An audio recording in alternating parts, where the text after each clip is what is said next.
hospitalier du Quesnoy et je suis accompagnée de 4 cadres de santé et de la coordinatrice des soins. Donc, on vous propose de vous faire une présentation un petit peu rapide de l'établissement pour que vous puissiez nous situer et après, on vous fera un retour d'expérience sur notre visite. Alors, c'est vrai qu'elle est déjà un petit peu ancienne puisque ça fait 1 an aujourd'hui, jour pour jour, qu'on avait débuté notre visite de certification. Donc, du coup, effectivement, on n'est pas sur le manuel version 2023, mais on a tous les autres critères qui ont été évalués. Je vais laisser Madame Vézinet vous présenter l'établissement de santé.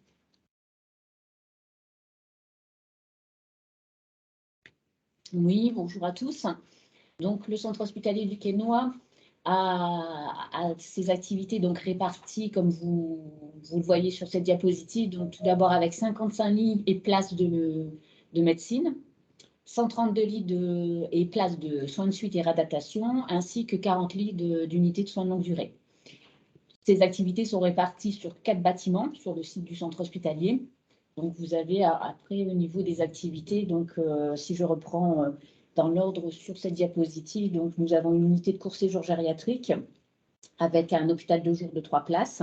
Nous avons des lits identifiés de soins palliatifs sur la médecine gériatrique et également sur les soins de suite gériatriques. Nous avons une unité de médecine polyvalente, une unité de patients cérébro-lésés. Au niveau, si je reste sur les activités d'hospitalisation, nous avons également de la rééducation cardiaque ambulatoire, de la réhabilitation respiratoire, de la réadaptation et rééducation fonctionnelle, des soins de suite gériatriques, donc ça, je les ai déjà cités, des soins de suite polyvalents également, une unité cognitivo-comportementale et donc les soins de longue durée que j'ai déjà cités également. Nous avons également un plateau de consultation avec des consultations externes, notamment avec une activité d'endoscopie, puisque nous avons été audités sur cette partie. Ensuite, des consultations gériatriques également, un plateau d'imagerie médicale et également un plateau de soins externes. Nous n'avons pas d'autorisation d'urgence, mais nous avons un accès avec des soins non programmés ouverts 24 heures sur 24. Voilà, donc ça, c'était pour vous situer un petit peu l'établissement. Donc, nous, la visite initialement était prévue du 21 au 25 février 2022. Donc, dans un contexte de Covid assez prégnant, en fait, la visite a été reportée du 7 au 11 mars. Donc, ça fait 1 an, comme je vous disais aujourd'hui. En termes d'experts visiteurs, on a eu 3 experts visiteurs. Donc, le coordonnateur de la visite, qui était un médecin, le docteur Maréchal. Donc, elle a fait tous les patients traceurs. C'est la seule qui a fait les patients traceurs sur l'établissement. Ensuite, nous avons 2 autres personnes qui étaient tous issus des services de soins. Donc, monsieur Jean-Pierre Glorian, qui était directeur des soins, qui est une personne à la retraite, et madame Françoise Parmentier, qui était directrice des soins aussi dans un établissement privé de la région parisienne. Donc, c'est vrai que nous, on peut communiquer nos résultats de certification, hein, puisqu'on les a eu depuis un petit bout de temps. On a eu une note globale à 96,32% avec 94% sur l'établissement, 97% sur le patient et 98% sur les équipes. Et on a obtenu la mention haute qualité des soins. Alors, avec la différence, c'est vrai qu'il y a des établissements qui, des fois, avec des meilleures notes, n'ont pas la haute qualité des soins. C'est vraiment le résultat, on le sait vraiment que quand on a le rapport, on n'a pas du tout d'infos en fait autour de la visite. Tu veux bloquer ta vidéo? Non. En termes de préparation de la visite de certification, donc en fait le rétro-planning, nous, 15 mois avant la visite initialement prévue, donc qui était prévue fin février, on a mis en place un rétro-planning. Le choix de l'établissement, ça a été dès le départ de faire une évaluation interne complète en fait. On a vraiment fait le choix de faire d'utiliser Calista dans son intégralité, d'utiliser toutes les grilles de la HAS. Donc, cependant, comme c'était un peu long à mettre en place, avant de débuter les patients traceurs, les audits système, on a réalisé un petit peu sous l'ancienne méthode, on a fait une auto-évaluation des 3 chapitres. Là, on l'a fait avec un nombre restreint de personnes, hein, puisqu'on était limité direction, cadre et les représentants des usagers. Dès le mois de janvier 2021, on a transmis au cadre de santé la grille d'observation. C'est quelque chose qui, pour nous, était vraiment important parce qu'on se rend compte qu'il y a eu quand même beaucoup d'ajustements qui ont été nécessaires tout au long de cette année. Et on a transmis aussi les critères impératifs, puisque la priorité, c'était vraiment d'être conforme sur les critères impératifs. Ensuite, 13 mois avant la visite, donc on a mis en place des quick audits de dossiers. Alors, c'est une grille qu'on avait personnalisée parce qu'on on a tous forcément des écarts dans nos établissements qu'on connaît quand même. Donc, on avait vraiment personnalisé la grille sur les critères sur lesquels on pensait être les moins bons. Et on verra d'ailleurs au cours de la présentation qu'il y a un des critères qui a été relevé par les experts visiteurs.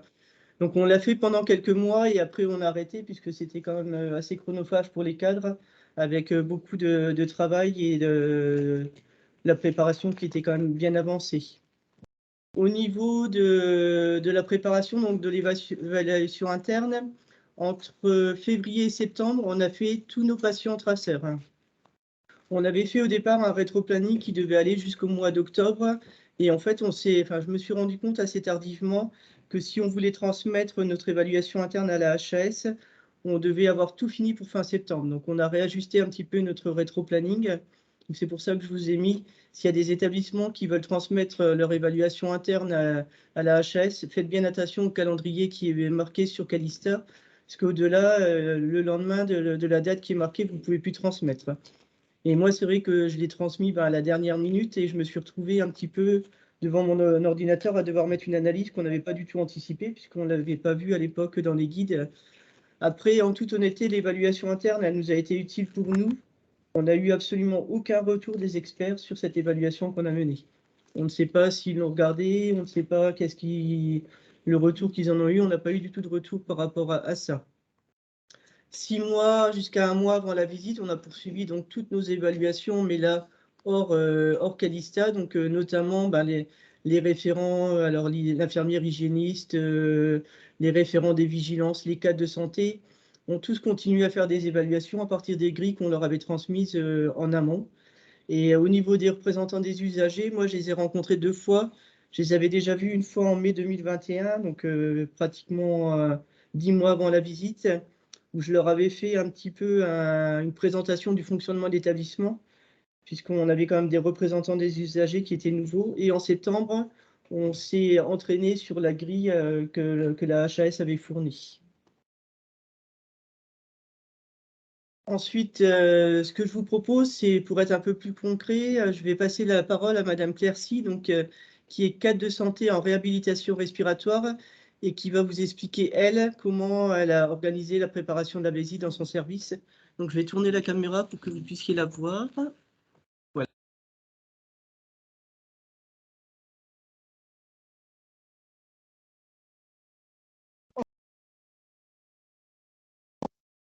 On n'a plus de son.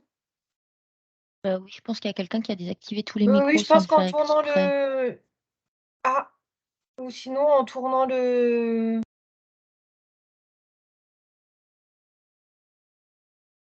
Mince alors. Effectivement, il y a quelqu'un qui a désactivé les micros.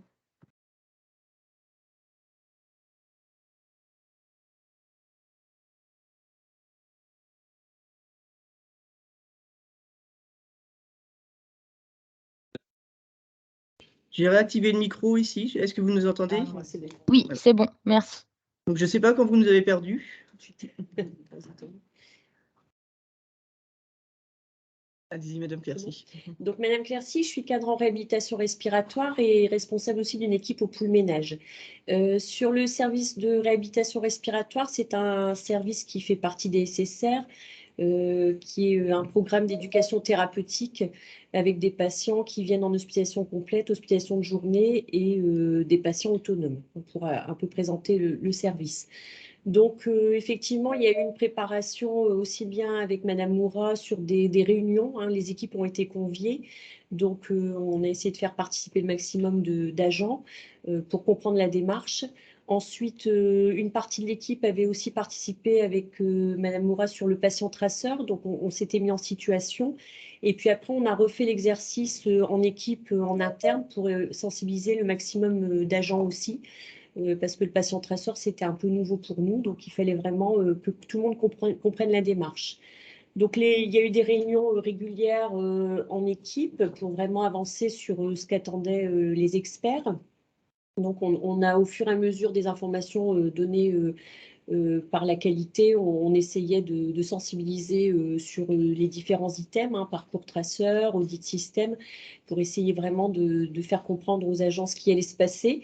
Et puis en interne, il y avait aussi donc moi j'avais créé un outil, un classeur, pour reprendre les fiches pédagogiques de la Haute Autorité de Santé et d'essayer de mettre en lien vraiment ce qui pouvait être mis en valeur sur le service.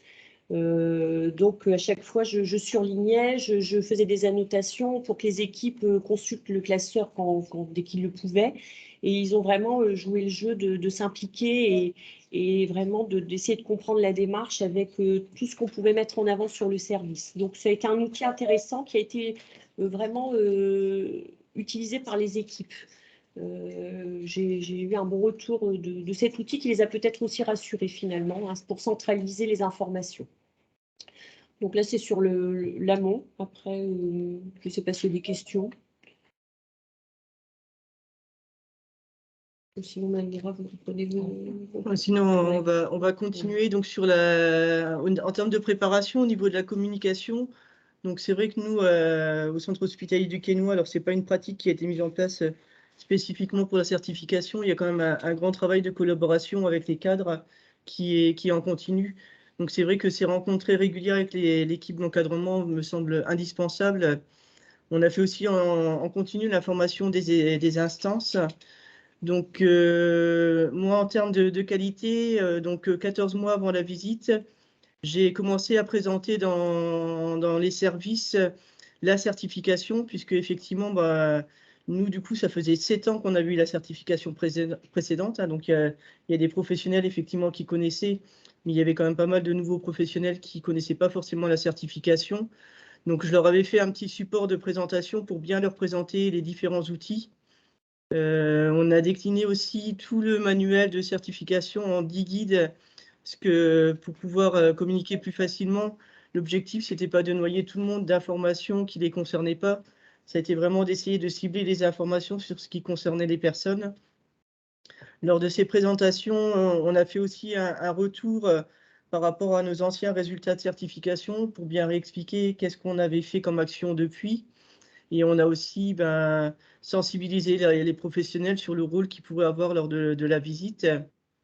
Donc, comme je vous ai dit tout à l'heure, on avait réalisé nos patients traceurs au cours du premier semestre de l'année 2021. Donc, dès le mois de juin, on a présenté à tous les services de soins le bilan des évaluations sur les patients traceurs, en sachant qu'au fur et à mesure qu'on faisait les patients traceurs, j'avais créé un petit support de restitution qui permettait à chaque équipe d'avoir rapidement les actions à mettre en place, en sachant que les actions à mettre en place, on les identifiait ensemble à l'issue des patients traceurs pour pouvoir agir le plus rapidement possible, puisqu'on sait bien que les pratiques, ça ne se change pas aussi facilement que ça. Hein. Ensuite, on a poursuivi notre évaluation interne donc sur les traceurs ciblés, les audits système. C'est vrai que les traceurs ciblés et les parcours traceurs, c'était quand même des outils un petit peu nouveaux par rapport aux patients traceurs où on connaissait quand même un petit peu, donc on les a fait un peu plus tard. Donc au mois d'octobre, je suis retourné voir toutes les équipes pour leur présenter le bilan des évaluations internes, leur présenter nos écarts. Il y avait notamment une inquiétude quand même assez importante des professionnels par rapport à l'audit système sur les rencontres professionnelles. Ça a généré beaucoup d'inquiétudes et beaucoup de stress. Donc, les cadres qui sont présents avec moi vous diront tout à l'heure un petit peu comment concrètement ça s'est passé sur le terrain. 2 mois avant la visite, on a fait aussi une CME spéciale certification, là où tous les médecins de l'établissement ont été invités. Après, nous, on n'est pas un très, très grand établissement, donc ce qui fait que tous les médecins qui n'ont pas pu venir, je les ai tous rencontrés individuellement, un par un. On leur avait fait un petit support spécifique pour eux avec les principaux termes et bien expliquer les méthodes, notamment de patient traceur et de parcours traceur, puisque finalement, vu la taille de l'établissement, ils ont pratiquement tous rencontré les experts. On a fait aussi, 2 mois avant la visite, une réunion des cadres de santé spéciale certification. 1 mois avant la visite, alors on avait mis en place ce qu'on appelait des anti-sèches. Hein, c'était un petit peu des documents pour aider les cadres, parce qu'effectivement, dans les questions, vous avez le taux de professionnels vaccinés. Alors en toute honnêteté, je ne sais pas qui connaît ça par cœur, mais voilà. On a hésité parce qu'on voulait vraiment que la certification, ça soit le reflet des pratiques de terrain. Et pour autant, on voulait quand même donner les meilleurs atouts possibles à tout le monde. Donc ce document, alors on l'a fait à la dernière minute, mais ça a été plus un document pour rassurer les cadres aussi en disant, voilà, si avant de rencontrer les experts, dans la pratique, finalement, je pense que ça n'a pas forcément été nécessaire parce que forcément les cadres connaissent leur sujet. Donc c'était plus un outil qu'on avait créé pour rassurer qu'il n'a pas été nécessaire. Et après, une semaine, 15 jours avant la visite, la coordinatrice des soins était elle-même dans toutes les unités. On avait créé une petite checklist des points à contrôler, alors issus de la grille d'observation, mais pas que, sur les écarts qu'on a vus dans les précédentes visites, sur nos résultats d'audit sur lesquels on sait qu'on a des écarts parfois, sur tous nos systèmes d'affichage. Donc ça a permis à une semaine de la visite de se rendre compte que malgré toute cette organisation qui a quand même débuté 14 mois avant la visite, on avait encore des fois des petits écarts. Donc on a réajusté à ce niveau-là. Donc ça, c'est vraiment la phase de préparation.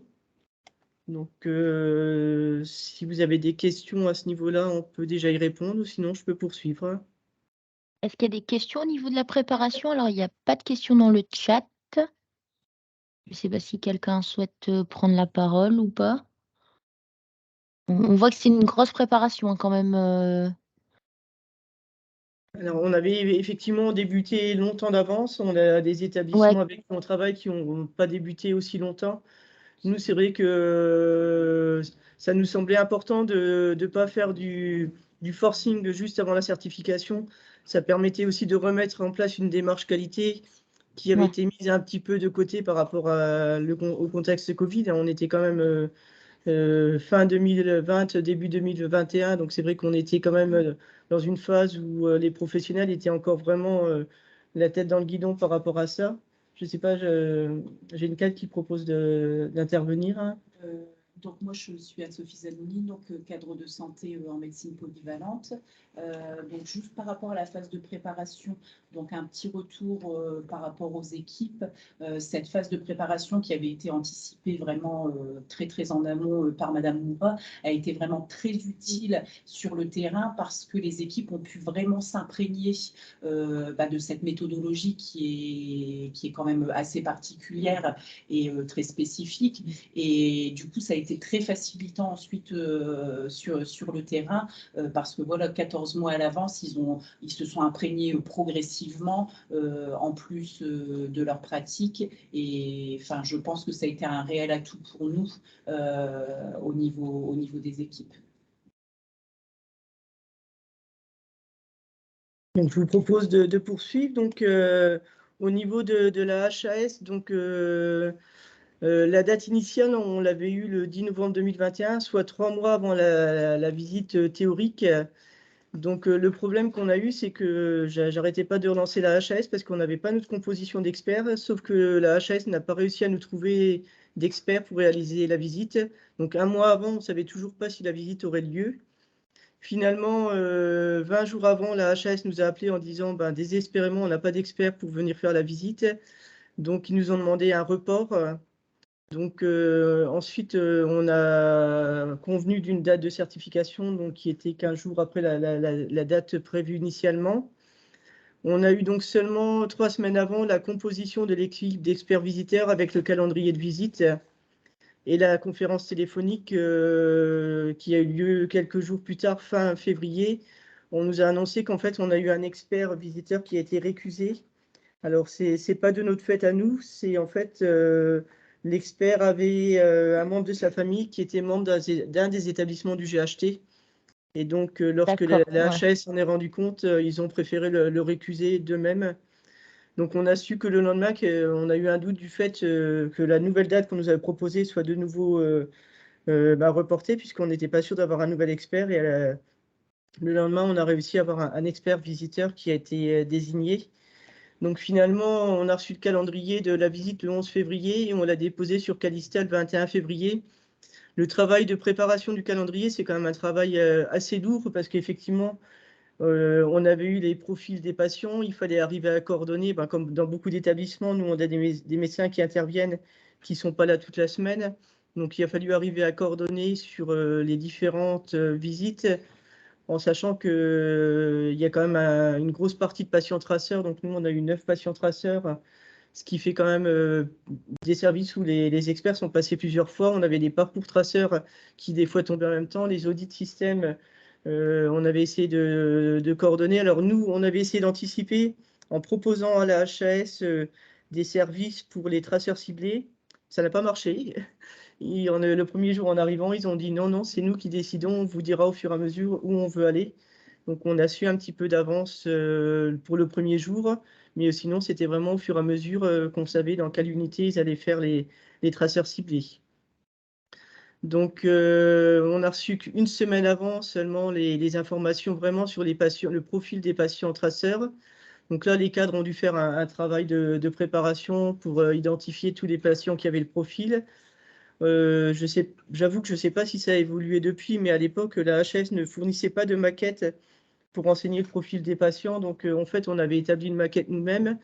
Et quand on a eu la conférence téléphonique avec la HAS, ils ont demandé des informations complémentaires.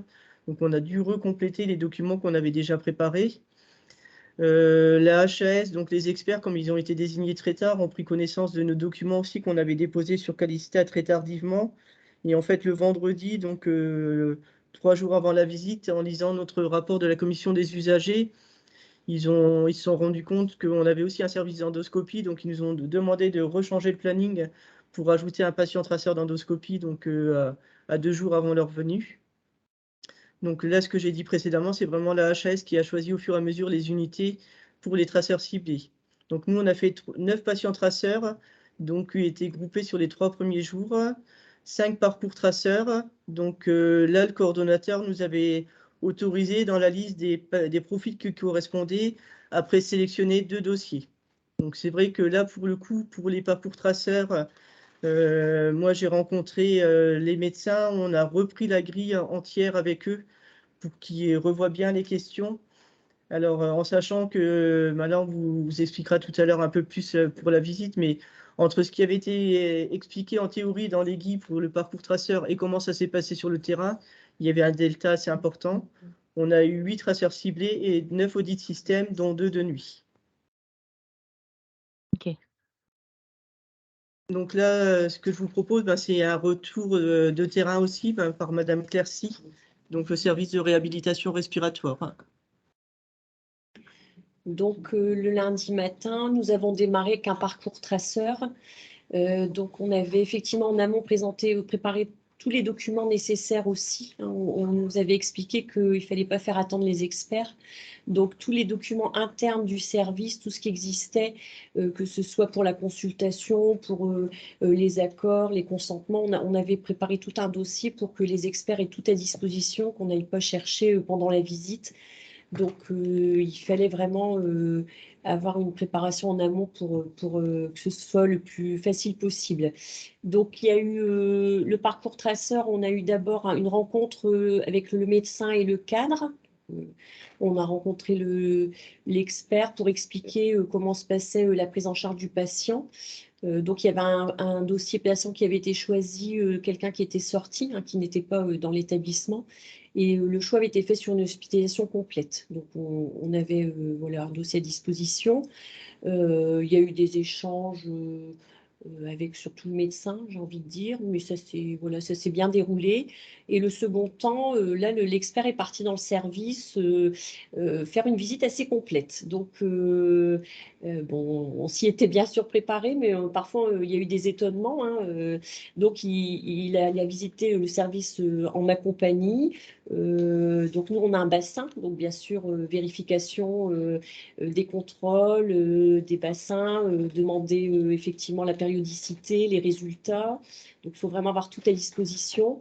Le chariot d'urgence, là, il a été épluché, c'est-à-dire pareil, la périodicité du contrôle, le lien, le défibrillateur, tout a été vérifié, les péremptions. Donc, effectivement, en plus, on avait ce jour-là des épreuves d'effort dans la salle. Il a fallu tirer le chariot un peu comme ça de côté pour qu'il puisse tout vérifier. Le réfrigérateur médical a été contrôlé également. On a eu des petites questions sur le réfrigérateur, sur s'il y a une panne, comment on fait. Donc, il y avait voilà, des petites mises en situation, on va dire. Les affichages ont été vérifiés également hein, sur les chartes. Tout a été revérifié. Donc, il y avait vraiment une visite assez complète. Un expert a passé toute la matinée quasiment dans le service. Donc, au fur et à mesure, bien sûr, il y avait des échanges qui pouvaient se faire aussi avec les professionnels hein, présents. Par exemple, nous, on a eu un étonnement sur une salle d'activité, puisque les patients sont en activité physique, en éducation thérapeutique, et c'est un planning affiché à la vue de tous les patients, mais ce sont juste des renseignements sur le programme de la journée. Et il nous a été fait la remarque qu'on avait laissé les noms des patients, hein, les groupes, alors qu'ils sont en communauté, hein, ils mangent tous ensemble, etc. Donc, voilà, l'expert a été étonné qu'on laisse le nom du patient.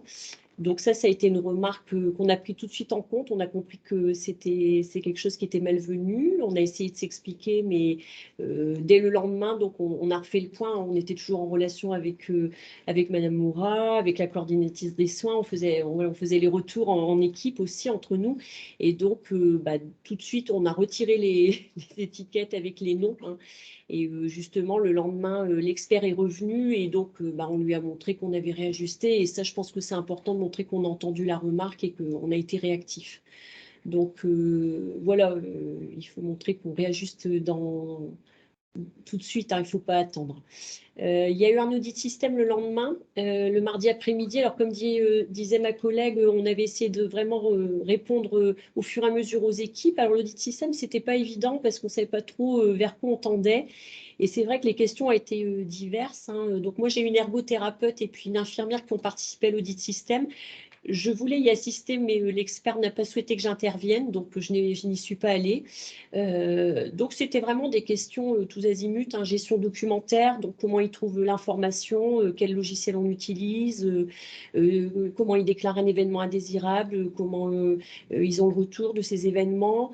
Ça a été des questions sur le temps de travail, est-ce qu'ils ont des heures supplémentaires, comment ils les récupèrent. Donc, il y avait vraiment des questions qui touchaient à pas mal de thématiques. Hein. Donc nous, c'est vrai qu'on s'y était préparé en équipe. Par exemple, on leur avait dit peut-être qu'ils vont vous demander les référents sur des vigilances.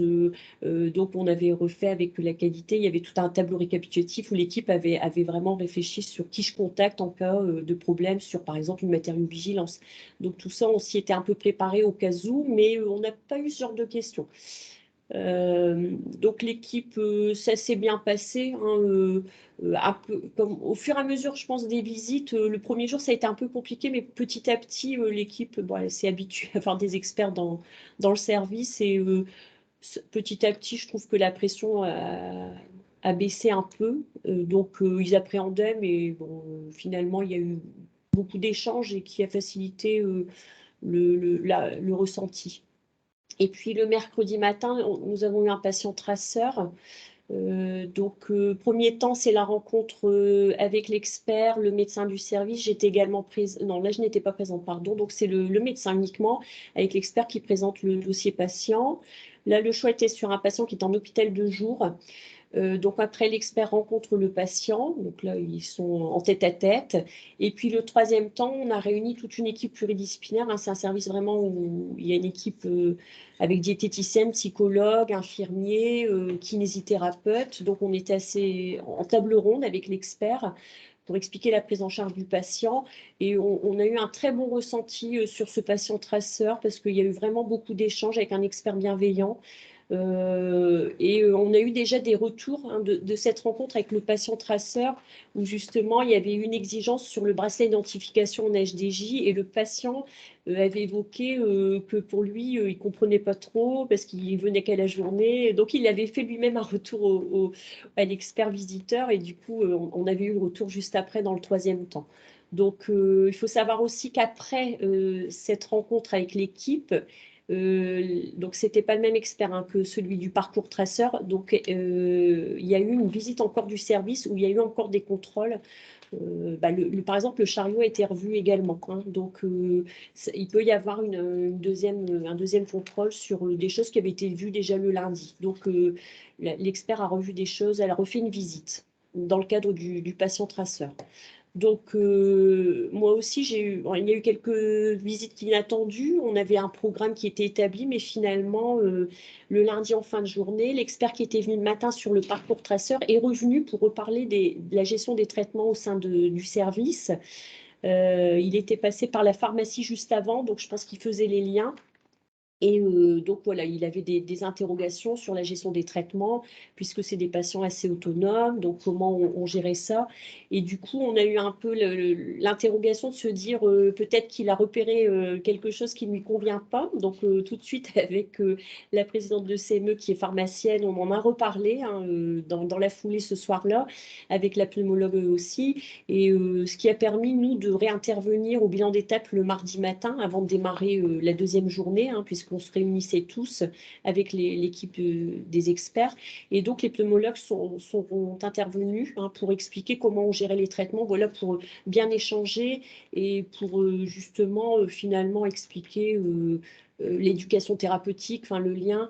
Et on a eu, effectivement, les experts, c'était plus clair pour eux et ça nous a permis de nous expliquer. Donc ça, je pense que c'est important aussi de se dire que les points d'étape, chaque matin, on entend hein, le retour des experts, effectivement, sur les visites de la veille. Donc, on était assez nombreux autour de la table, hein, équipe cadre, équipe médicale, la qualité. Donc, on a pu échanger, entendre hein, ce qu'il fallait réajuster.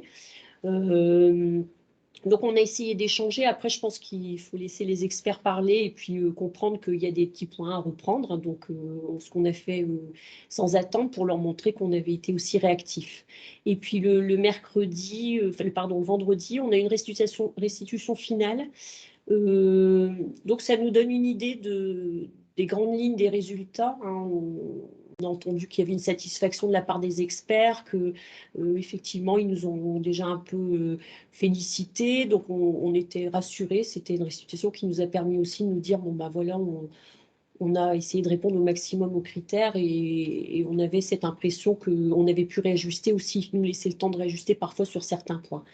Donc, les points d'étape, on était invités quand on était concernés, bien sûr. Hein. C'est vrai que ça dépendait du parcours, de ce qu'il y avait eu la veille. Donc, on n'y allait pas automatiquement si notre service n'avait pas été visité. Bon, voilà. Donc, c'était pour nous intéressant d'avoir le retour au fur et à mesure des experts. Ça permettait d'entendre ce qu'il fallait réajuster. Donc, voilà. Donc là, au niveau des résultats, donc comme disait Madame Clercy, effectivement, on a eu nos premiers résultats.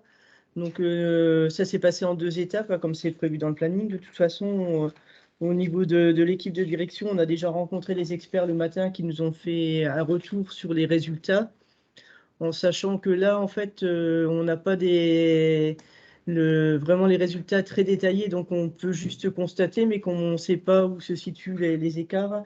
On n'a pas pu trop argumenter sur les notes. Finalement, c'est un temps d'échange qui nous permet d'avoir l'information en amont, mais qui ne permet plus de réajuster quoi que ce soit au niveau des notes.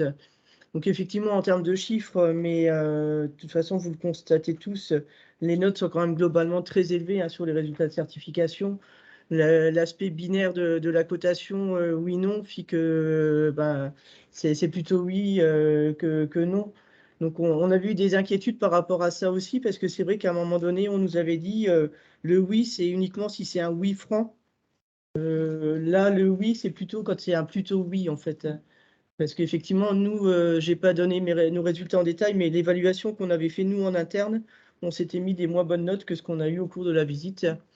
Donc, satisfait sur les résultats, mais vraiment, les experts sont très clairs dès le départ. On n'a aucune possibilité de savoir si on aura la mention ou pas la mention. C'est vraiment indépendant de leur choix. Donc ça, c'était un petit peu frustrant. Au niveau du ressenti général, effectivement, comme vous l'avez vu au départ, on n'avait que des professionnels soignants. Donc vraiment le sentiment par les équipes d'être compris par des personnes, des pairs. Donc ça a été une semaine très dense.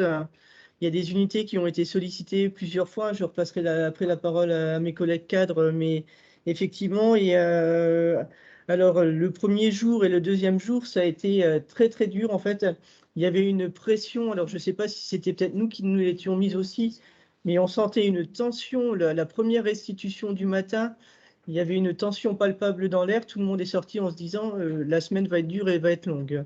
Et après, effectivement, peut-être que nous, on s'est aussi un petit peu détendu et que ça a simplifié les choses.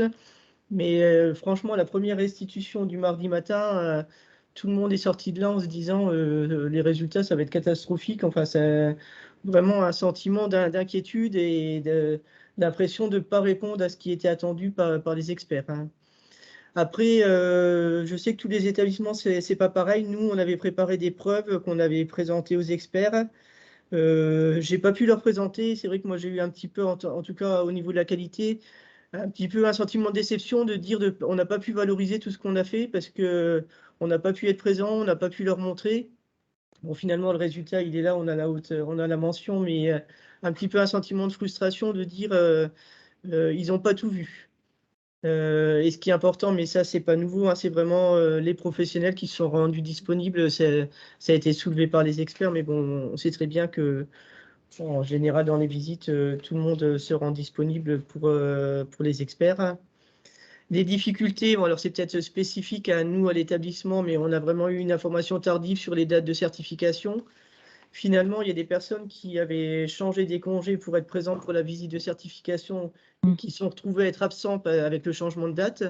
Donc, on a notamment un chef de pôle qui participait depuis ses vacances en visio à une présentation avec les experts. Ce n'était pas très pratique.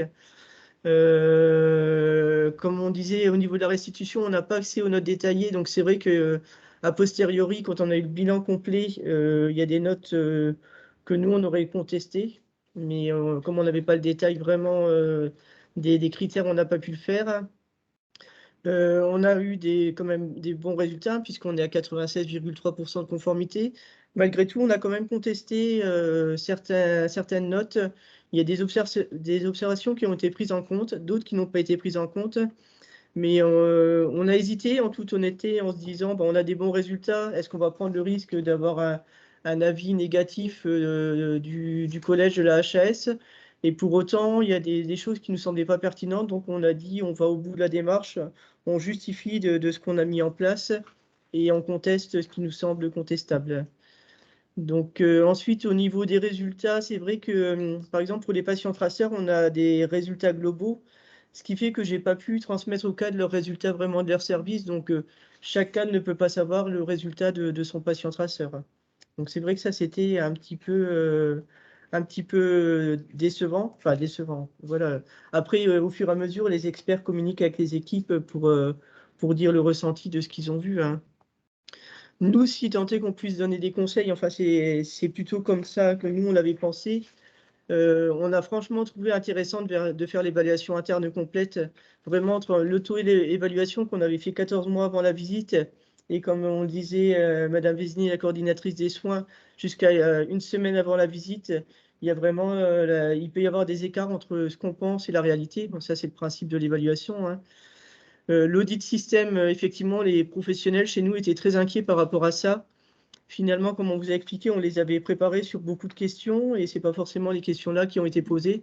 Des questions, des fois, qu'on a trouvées un petit peu surprenantes, qu'on n'avait pas forcément identifiées dans le manuel de certification. Les observations, vraiment, c'est vraiment important. On a réajusté vraiment jusqu'au bout aussi la grille d'observation.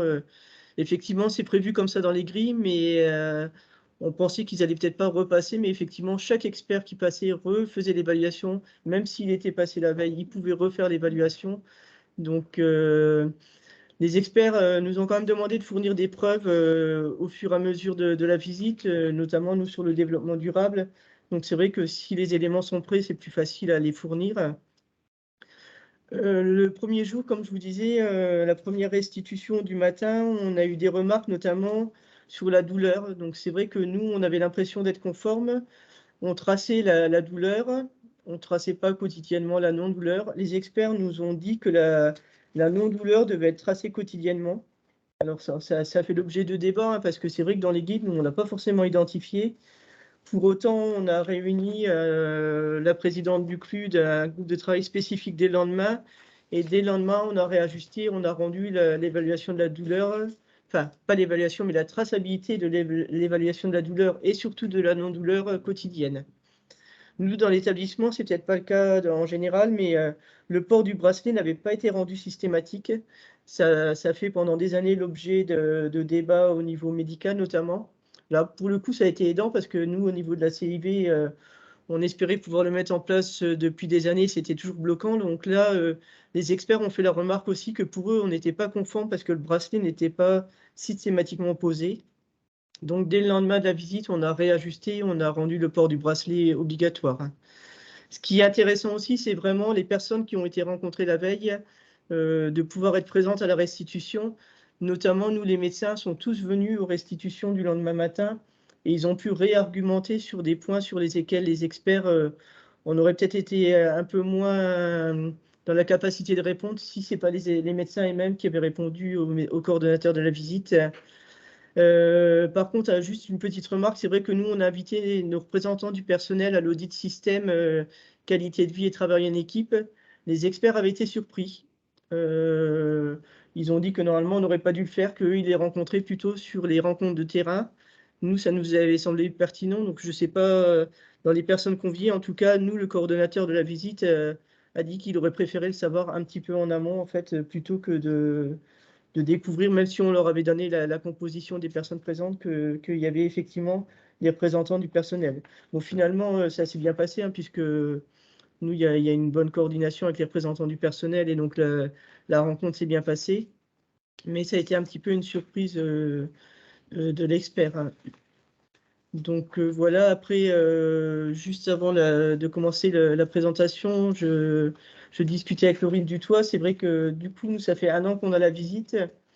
On a eu la visite, donc c'est vrai que quand on a eu le rapport, alors on a eu le rapport tardivement, on l'a eu en juillet pour une visite en février, donc c'est vrai, une visite en mars, pardon, c'était la date initiale, février, une visite en mars.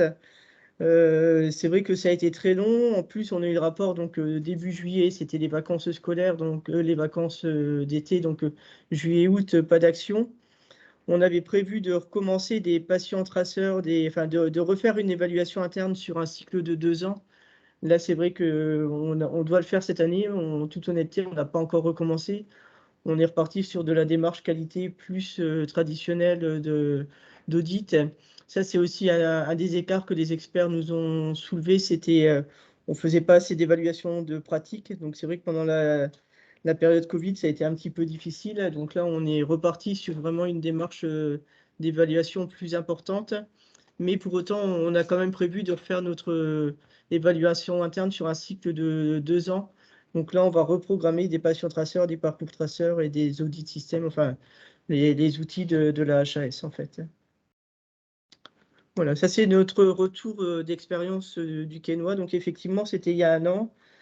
Effectivement, on n'a pas les nouveaux critères, donc on ne pourra pas vous répondre sur ce point-là, puisque nous-mêmes, du coup, notamment sur l'éthique, on est en train de retravailler au niveau de l'établissement pour être conforme, puisque là, on a déjà sur Calista, on sait déjà que la prochaine visite aura lieu en mars 2026, donc c'est dans 3 ans, donc ça viendra vite. Voilà, on est à votre écoute. Si vous voulez d'autres retours d'expérience des cadres, elles peuvent aussi vous faire un retour. N'hésitez pas à poser vos questions. Merci beaucoup pour ce retour très détaillé. On a une petite question dans le chat, c'est au niveau de l'endoscopie. Je ne sais pas si une des cadres peut intervenir sur le secteur d'endoscopie. Comment ça s'est passé? La cadre qui gérait l'endoscopie a quitté l'établissement, donc posez quand même la question et puis on pourra éventuellement répondre. En fait, la question, c'est et concernant le secteur d'endoscopie, mais il n'y a pas plus d'infos. Je ne sais pas ce que la personne recherche, si vous pouvez intervenir. C'est un patient traceur qu'on a fait. C'est un traceur ciblé endoscopie. En fait, c'est moi qui ai posé la question. Oui, bonjour. Je voulais savoir un petit peu, bonjour, excusez-moi, je voulais savoir un petit peu, avoir un petit peu le retour d'expérience par rapport au secteur d'endoscopie. savoir un petit peu ce qui avait été demandé au niveau des équipes, mais comme vous avez dit, la personne n'étant plus là. Est-ce que c'était un patient traceur qui avait été effectué en endoscopie ou plutôt du... C'était un traceur ciblé sur le risque infectieux. D'accord.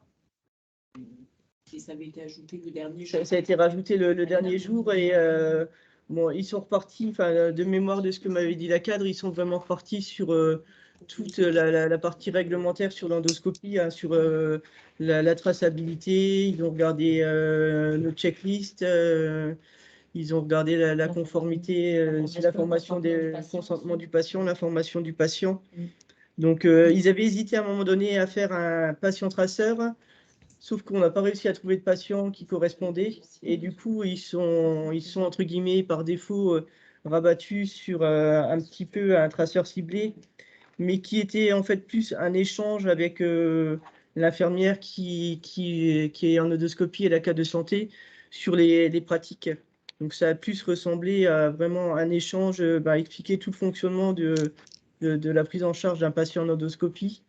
Ils avaient aussi hésité à faire un parcours traceur intégrant l'endoscopie. Enfin, finalement, je vous dis en finalité, ça a été un traceur ciblé, mais qui a été plus un temps d'échange pour s'assurer de la conformité de nos pratiques par rapport à l'endoscopie.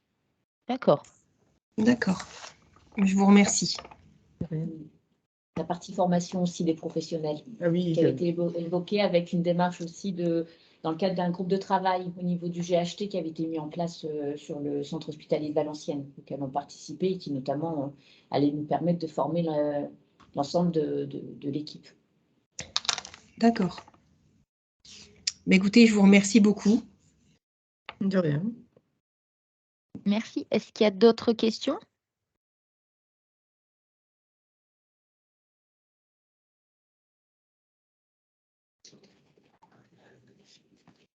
Je pense que ce qu'on peut retenir, c'est vraiment une grosse préparation quasiment d'1 an et demi avant où du coup vous avez lancé cette auto-évaluation. C'est vrai que c'est un peu étonnant de ne pas avoir de retour, enfin étonnant sans être étonnant, hein, de la HAS de ne pas vous avoir fait un retour sur votre auto-évaluation. Mais bon, c'est un peu les retours qu'on a eus également, c'est que voilà, tous les établissements qui ont effectué leur auto-évaluation sur Calista, malheureusement, ne savent même pas si les experts ont lu avant de venir ou lors de la visite. Alors, je vois qu'il y a des mains levées. Alors, il y a une question sur le chat. Donc, tout était très clair. Merci. Merci beaucoup. Avez-vous mis à disposition des effectifs supplémentaires pour la visite? Non, ça a été un débat. C'est quelque chose qui avait pu être fait précédemment. Là, on est resté sur un fonctionnement classique. Il n'y a pas eu de renforcement. On a été tributaire du changement de calendrier de dernière minute, donc ça nous a pas permis du tout de pouvoir faire des changements de planning. L'audit système de nuit, il y a eu une organisation pour l'audit système de nuit. Effectivement, pour l'audit système de nuit, en fait, il y avait deux possibilités. C'était, on a décalé les horaires pour permettre aux professionnels de pouvoir échanger avec les experts sans empiéter sur le temps de travail qui est déjà bien chargé la nuit. Donc effectivement, on avait demandé aux professionnels s'ils étaient d'accord pour venir travailler un petit peu avant leur poste de travail pour pouvoir rencontrer les experts sur un temps dédié plutôt que d'être interrompus pendant leur travail de nuit. C'est la seule adaptation, mais c'était les experts qui nous l'avaient proposé en disant si vous voulez, si les professionnels sont d'accord, ils peuvent venir travailler un petit peu plus tôt. Je crois qu'ils étaient venus 3/4 d'heure, 1 heure avant. Une heure avant. À 20h ou 21h. Pour pouvoir avoir un temps spécialement dédié et pas être à cheval sur le temps de travail. C'est le seul ajustement de planning, de planning qu'on a fait. D'accord. Par rapport aux équipes, peut-être une précision, notamment sur les traceurs ciblés. Je pense que ça a été le service des équipes. Donc, on avait le retour après des infirmières ou des... On accompagnait l'expert jusqu'au professionnel. Ah, on ne vous entend plus très bien du côté du centre hospitalier du Quesnoy, ça coupe. Non, le micro est en route. Vous m'entendez? Oui, là, ça va. On ne vous voit plus, mais on vous entend, ouais. Donc j'expliquais que les experts ne souhaitaient pas la présence des cadres quand ils échangeaient avec les équipes, notamment sur les traceurs ciblés. On accompagnait les experts, mais ensuite on nous demandait de quitter la pièce. Donc les échanges étaient vraiment avec les professionnels qu'ils souhaitaient rencontrer. D'accord. Ensuite, on a une question. Quelles questions surprenantes auraient été posées par les experts lors de la visite? Est-ce qu'il y a des questions qui vous ont surpris ou...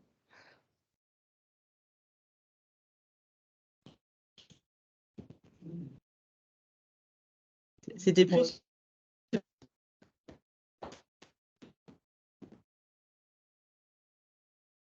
On ne vous a pas entendu? Jennifer Richard, je suis la cadre de l'USLD. Nous, on a eu du mal à comprendre la traçabilité de la non-douleur, surtout sur des patients en structure d'hébergement qui sont là depuis des années. Et encore maintenant, on se questionne, quelle est l'utilité de tracer la non-douleur quotidiennement chez des patients en hébergement? Ouais. Et donc, les experts nous ont fait comprendre que c'était opposable, que c'était quelque chose qui était attendu des établissements. Alors, je ne sais pas si les établissements le font, mais nous, très clairement, on ne traçait pas quotidiennement la non-douleur. On ne traçait pas quotidiennement la non-douleur. Après, j'ai peut-être une remarque. Nous, sur l'USLD, le port de bracelet n'est pas systématique, on ne le met pas. Par contre, ils sont venus vérifier dans le DPI parce qu'on a le système de photos pour les résidents. Donc, ils sont venus. D'accord.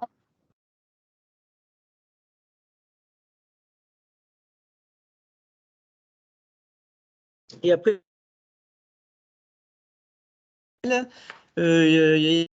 on s'est demandé comment ils avaient pu remplir tel que c'était prévu dans... Je suis désolée, ça coupe en fait. Vous nous entendez? Ouais, là, ça va. Je pense que c'est quand vous tournez la caméra, peut-être. Non, je la tournerai plus. Je reste figée sur les deux cadres. Je ne sais plus ce que je disais. L'entretien professionnel. L'entretien professionnel, oui, c'est vrai que suivant les experts, je crois qu'il y a un des deux experts qui avait pris la grille et qui posait un petit peu les questions carrément de la grille, et il y en a d'autres qui étaient plus dans un échange. Et c'est vrai qu'il y a des questions qu'ils ont posées, notamment sur le temps de travail, sur les récupérations, qu'on n'avait pas forcément identifiées clairement en tant que telles dans les grilles d'évaluation. Ouais, c'est vrai qu'elles y sont pas dans ces grilles-là, ces questions. Ah non. Pas du tout, hein. Ouais. Il y a des questions qui ont été Étonnant. posées. Alors, est-ce que c'était aussi pour recroiser sur la qualité de vie au travail? Parce que, comme a dit Madame Clercy, on a vraiment eu le sentiment qu'ils dépassaient des fois du champ du sujet sur lequel ils étaient venus. S'ils venaient sur un patient traceur, on pouvait très bien avoir des questions qui auraient dû être posées, notamment, si on est puriste, sur le parcours traceur, hein, et vice-versa. Donc, ils avaient un questionnement global sur le référentiel et pas uniquement sur le sujet sur lequel ils étaient là lors de la visite. Et ça, c'est un ressenti que les cadres confirment qui a été vu tout au long de la visite. D'accord. Alors ensuite, on a une question sur le circuit du médicament. Est-ce que vous avez vu des écarts sur le circuit du médicament? On est fiers, on a 100% de conformité.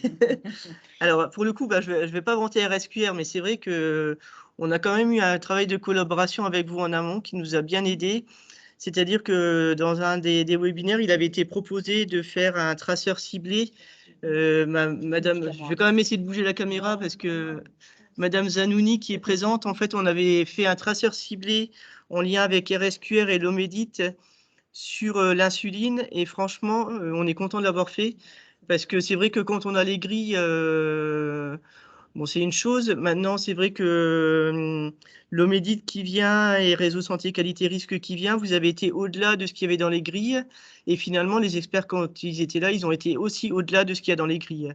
Donc, c'est vrai que les exercices de préparation de terrain, c'est pour ça que, effectivement, il y a le guide, mais il y a l'expérience et le vécu des experts visiteurs qui vont des fois au-delà de ce qui est dans le guide. Alors après, qu'est-ce qu'ils en font dans la cotation? Je suis incapable de vous le dire. Mais en tout cas, c'est vrai que nous, on a réajusté des pratiques sur le traceur ciblé insuline qu'on avait fait.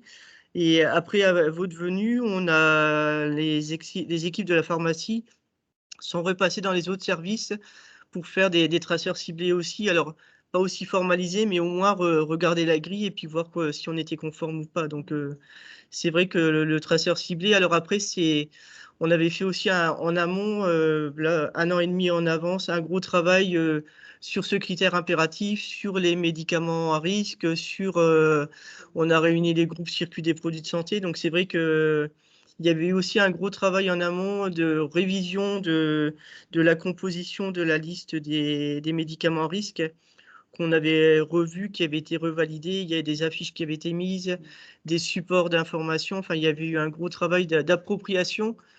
C'est ce qu'on a dit au départ. En fait, on a commencé longtemps d'avance, mais ça a permis aux professionnels de s'approprier dans le temps et pas dans l'urgence les nouveaux documents qu'on devait mettre en place.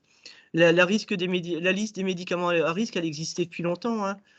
En toute honnêteté, elle n'était pas connue, hein. Elle était dans un coin de table. Ouais. Là, on a vraiment refait un travail de communication. Et malgré ça, quand vous êtes venu avec l'Omédit, on a réajusté encore des écarts qu'on n'avait pas forcément vus. Parce que nous, c'est vrai qu'au départ, on s'était limité à la grille. Et il ne faut pas hésiter à aller plus loin. C'est vrai que sur l'endoscopie, c'est le sentiment qu'on avait eu aussi. Ils sont allés plus loin. Sur la balnéothérapie, quand on regarde les guides, on ne voit rien. Ils arrivent vraiment, ça reste expert visiteur dépendant, hein, ils arrivent vraiment avec leur vécu et leur expérience et ils regardent sur des pratiques professionnelles qui vont au-delà de ce qui est dans les fiches pédagogiques. En tout cas, Ouais. ça s'est passé comme ça chez nous.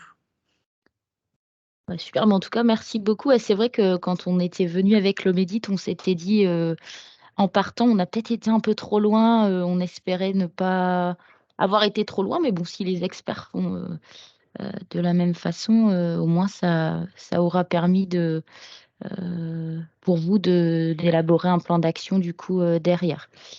Ensuite, on a une autre question. Alors là, on passe au développement durable. Concernant le développement durable, quelles étaient leurs attentes? Alors là, on n'a pas été très bon sur le développement durable. Donc, c'est vrai que nous, on leur a présenté un plan d'action qui leur a pas convenu.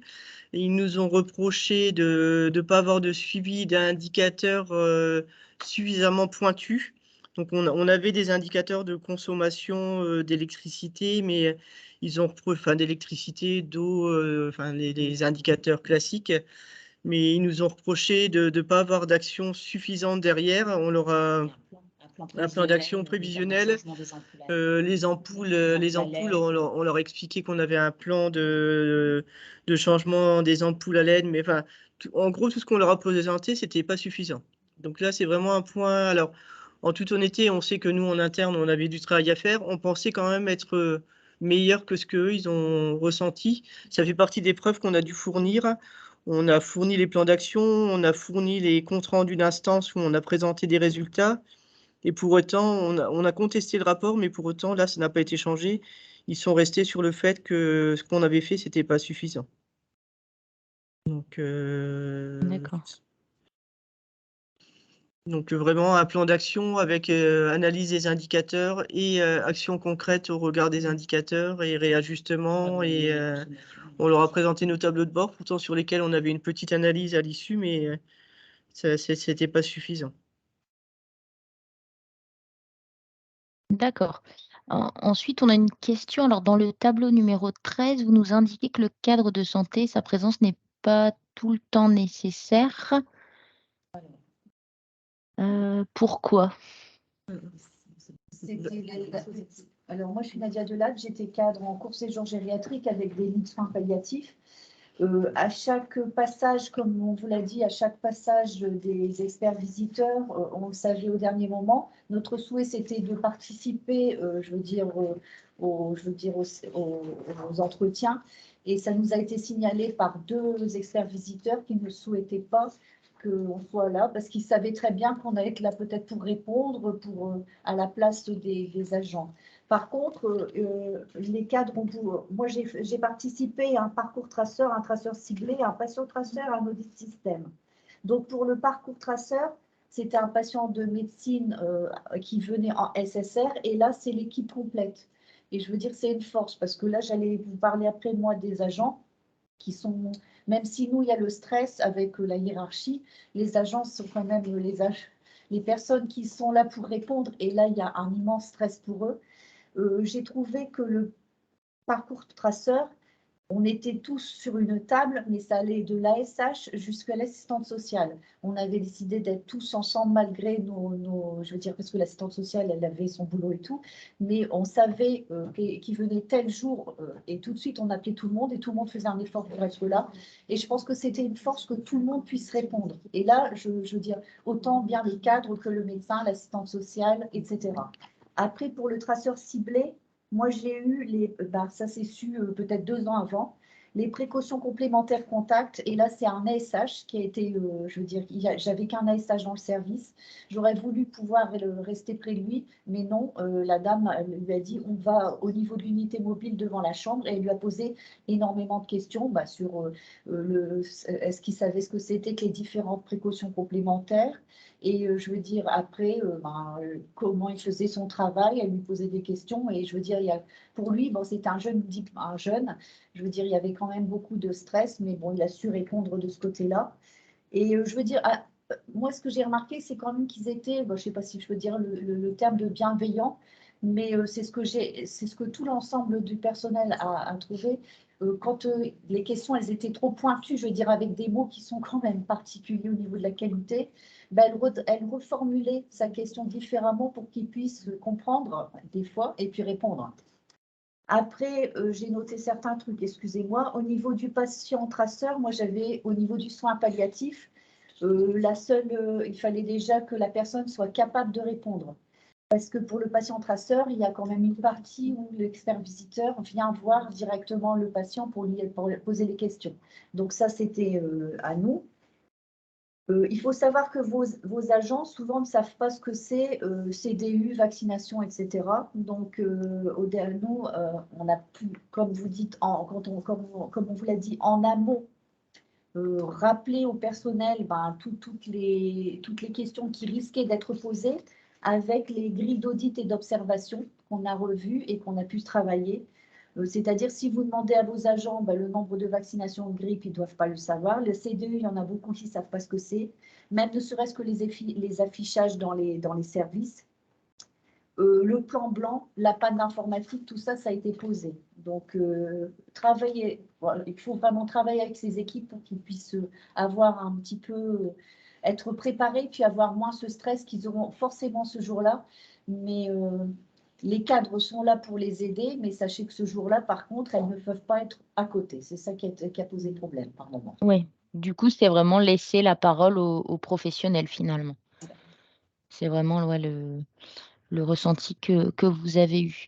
Alors ensuite, Par contre, vous m'entendez? oui. Oui, par contre, c'est vrai que pour les visites de nuit, il avait été demandé aux experts si on devait les accompagner. Je m'étais proposée. La réponse avait été non, dans un premier temps. Donc, j'étais quand même restée. Ils avaient accepté que je reste pour les accompagner dans les 2 services ciblés. Et à ma grande surprise, lorsque je suis arrivée dans le second service, l'expert visiteur, qui était le coordonnateur de la visite, m'a proposé de rester et d'assister à l'entretien avec les 2 agents de nuit. D'accord. Voilà, donc Ouais. c'était pas prévu au départ, mais j'ai pu y assister, effectivement, participer à cet entretien professionnel. Voilà, donc vous voyez comme quoi, au début de la visite, on avait une réponse négative, et puis au fur et à mesure des jours, là on était au 3e jour, c'était le mercredi soir, ça avait aussi évolué du côté des experts sur les réponses qu'ils avaient pu nous apporter, et ce qu'ils acceptaient ou ce qu'ils n'avaient pas accepté. Oui.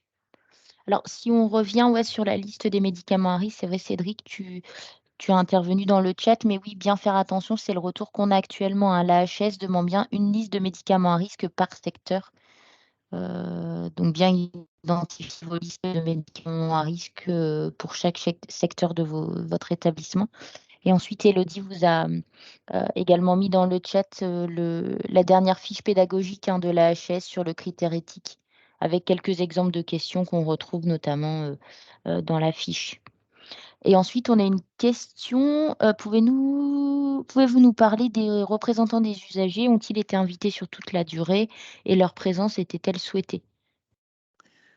Alors, les représentants des usagers avaient été invités aux réunions d'ouverture de clôture et ils avaient la possibilité aussi de participer le lendemain de la rencontre qu'ils ont eue avec les experts. Alors après, de mémoire, je crois que plus en termes de calendrier, ils n'ont pas forcément pu être présents, parce qu'effectivement, c'est notamment notre président de la CDU, c'est quelqu'un qui est encore en activité professionnelle, donc qui n'a pas pu se libérer tout le temps. Mais en tout cas, ils étaient invités à la réunion d'ouverture, à la réunion de clôture et à la restitution du lendemain, comme tous les professionnels. Nous, on avait vraiment fait le choix. Tous les professionnels qui étaient rencontrés le lundi, le mardi matin pouvaient être là et ainsi de suite. Donc, ils étaient invités sur les mêmes rencontres que les autres professionnels, en fait. D'accord, merci. Est-ce qu'il y a d'autres questions?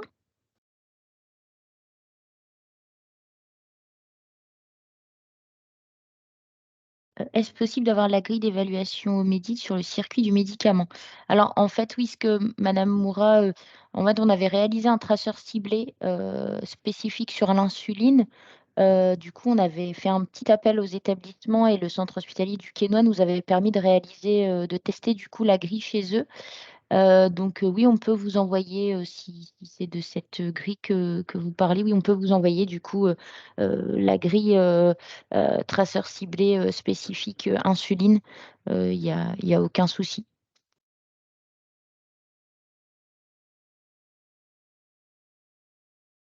Alors du coup, encore un alors peut-être la dernière question. Le sujet des interruptions de tâches a-t-il été évoqué? Oui, oui. Alors nous, c'est vrai que c'est un sujet sur lequel on avait travaillé il y a 4-5 ans déjà en arrière. On avait fait des affichages à ce moment-là qu'on a rediffusés parce qu'avec le temps, ça s'efface. On avait notamment une espèce de petite horloge qui disait vraiment les horaires sur lesquels il faut éviter d'appeler dans les services de soins pour éviter l'interruption de tâches sur la préparation ou l'administration des médicaments.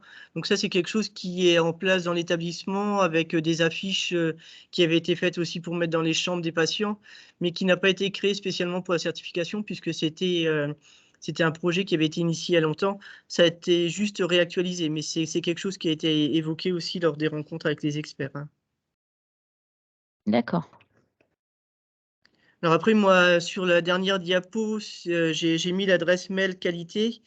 S'il y a des personnes qui ont des questions a posteriori et sur lesquelles on pourrait peut-être vous aider, n'hésitez pas. En tout cas, n'hésitez pas à poser la question. Après, on verra si on peut vous apporter une aide quelconque, mais n'hésitez pas à adresser un mail sur l'adresse mail qualité @ch-le-quesnoy où on peut éventuellement vous transmettre des documents si ça peut aider des établissements.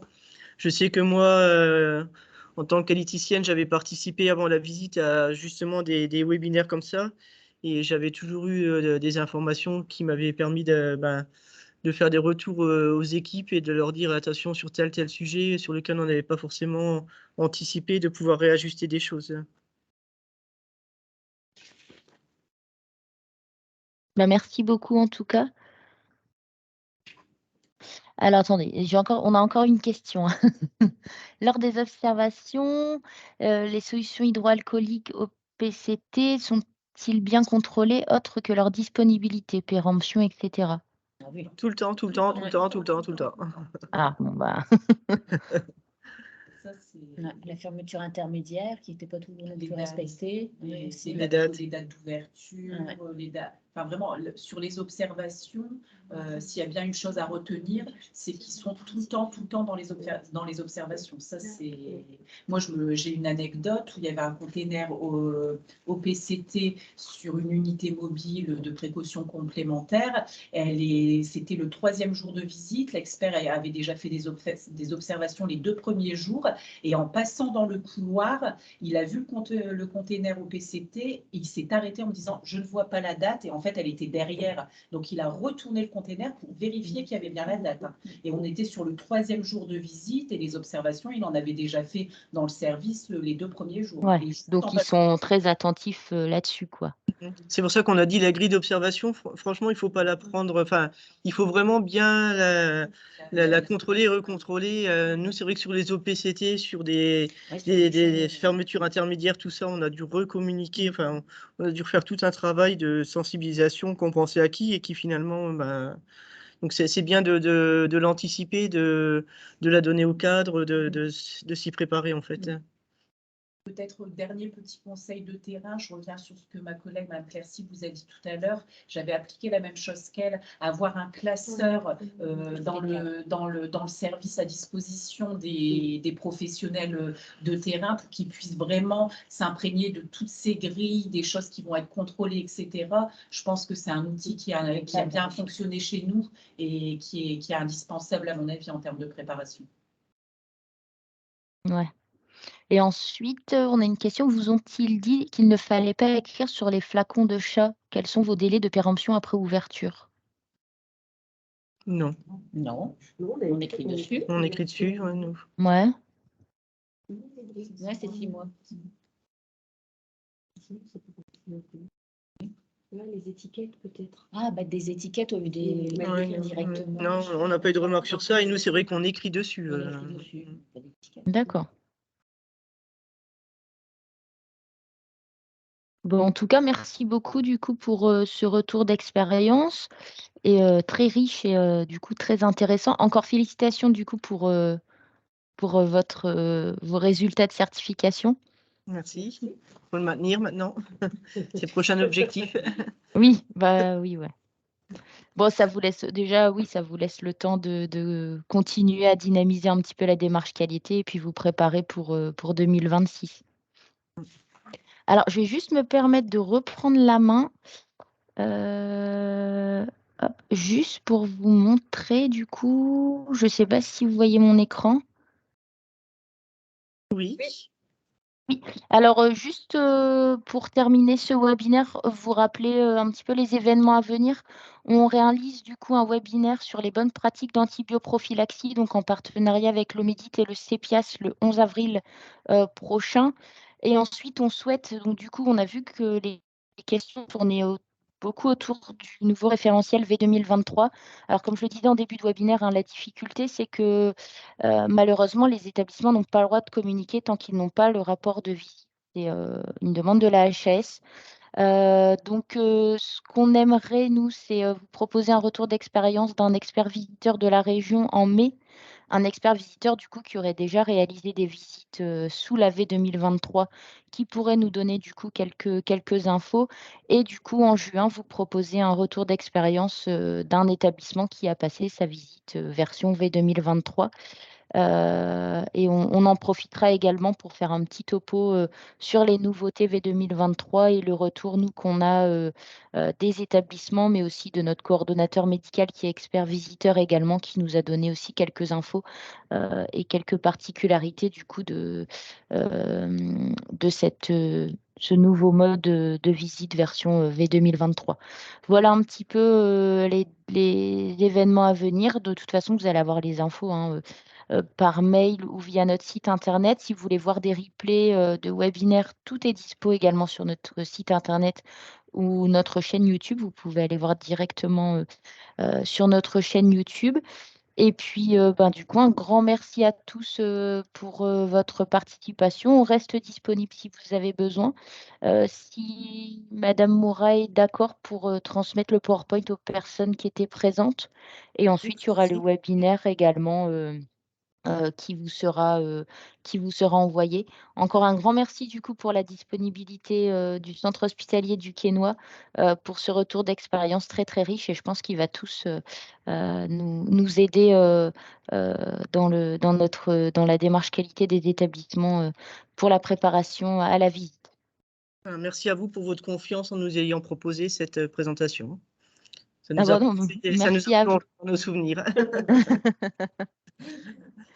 Alors, merci à tous et puis bon appétit. Du coup, j'avais pas vu l'heure, mais bon appétit à tous. Merci. Au revoir.